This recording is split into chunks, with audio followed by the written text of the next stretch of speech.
Okay, this is the last one to finish going over the common functions in Dr. Basu's equation sheets. So here we just have things we've already gone over. So this should be quick and fairly painless.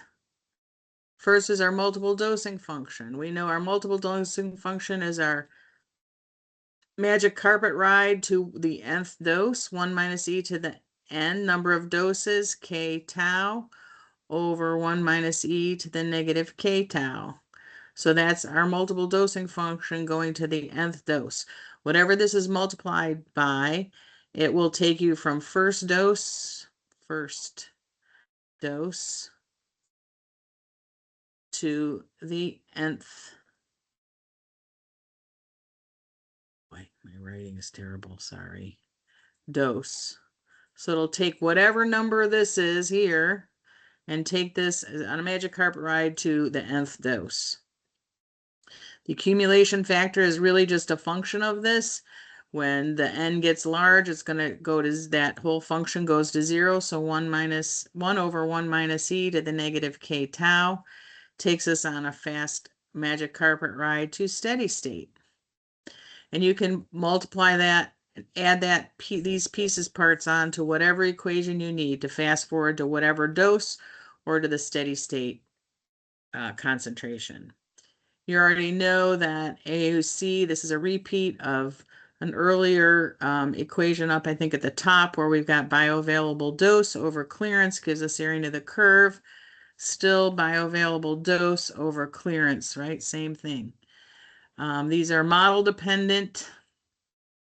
Bioavailable dose over tau is the same thing as dose rate, right?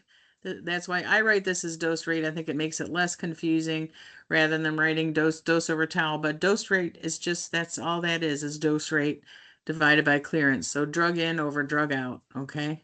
So the one you've known our jelly equation this whole time, bioavailable dose rate over clearance, drug in over drug out. There it is, same thing.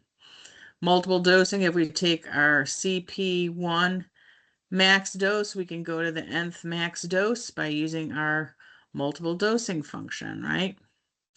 And again, if we look at this CP1 on the first dose, we take that to steady state. So that becomes steady state min.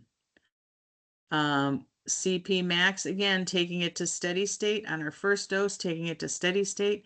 That's simple. So just know how to use all these pieces parts to put together whatever equation you need to solve the problem that he gives you. Make sure that, I think one of the things that's important is if it's IV bolus, remember it's going to be dose, not dose rate, but dose over volume to give you Cmax, right? If it's a short infusion or a continuous infusion, to get to Cmax, so this is going to be a short, I'm going to say continuous infusion, it's dose rate or KO, infusion rate, which is in amount per time. So this is an amount. This is an amount per time. So this is a rate, right? Divided by clearance. So clearance can be written as V times K, and people get confused. Well, what's in the denominator, V or VK? Well, VK is clearance.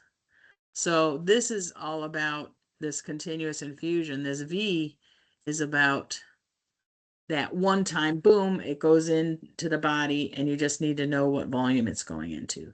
So those are some tricky things that you can get tripped up on. Make sure you know if you're dealing with a bolus or a short infusion or a continuous infusion. Also, don't forget for a continuous infusion that dose is equal to dose rate times the time of infusion. You can figure out whatever you need to from that. Okay, those are some tricks. Some things that I've seen people mess up on over the years. This last piece is just Henderson-Hasselbalch, isn't it? And I'm not sure how he uses this in class, but we're using it in renal clearance. I just simplify it a little bit differently. So, all right, so that's the whole equation sheet. I hope that helps you in organizing your thoughts and answer some questions, I think, on how to put together your equations to solve the problems that you need to solve. All right, good luck. You can do this. All right, thanks.